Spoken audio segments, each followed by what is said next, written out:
Bonjour et bienvenue dans cette vidéo qui va vous montrer comment on exploite les résultats d'un écoulement d'un fluide à travers une hélice statique. Donc le calcul vient de se terminer. Euh, on a ici les paramètres tracés de courbes. Donc on va pouvoir tracer les courbes. En l'occurrence, ce ne seront pas des courbes puisqu'on n'a fait qu'une analyse. Donc on va afficher et on a les valeurs. Donc on a les valeurs de moment de torsion, les valeurs de force en Z, de force en Y et en X, et donc on s'aperçoit bien évidemment que les forces en X et Y sont beaucoup plus faibles que les forces en Z, puisque en X et Y on a une symétrie. Euh, donc du coup, enfin on a une symétrie en Z, donc du coup sur X et Y les forces s'annulent puisqu'on a exactement la même chose qui se passe d'un côté et de l'autre. Donc on a des reliquats numériques qui sont là. Donc voilà ce qu'on peut avoir en termes de valeur. Ensuite on retrouve les mêmes choses que sur les autres analyses. Donc on peut lui demander de tracer des lignes de courant avec toujours pareil le nombre de lignes qu'on veut. Donc là on va en mettre une centaine. On va pas mettre des tuyaux mais on va mettre des lignes. Et on va donner des couleurs fonction des vitesses. Et donc on valide, il va demander un endroit pour justement faire le lâcher de particules. Donc on va prendre ici l'endroit où on génère les vitesses, et voilà.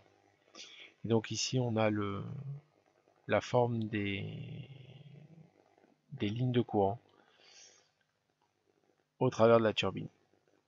Donc voilà, ensuite on peut tout à fait faire ici une lecture, voilà, où on voit les lignes de courant qui passent au travers de la turbine, ici. Alors bien évidemment, si on avait augmenté la taille du domaine, ici, donc le grand cube, on aurait pu voir comment se comportent les lignes de courant ensuite plus loin.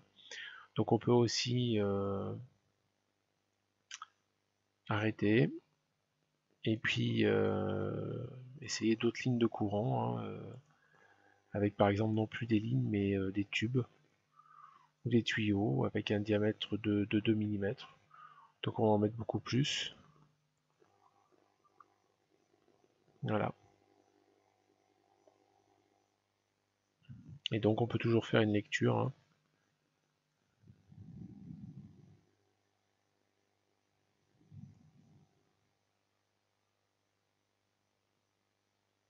Donc voilà, ensuite on peut tout à fait appliquer les mêmes choses.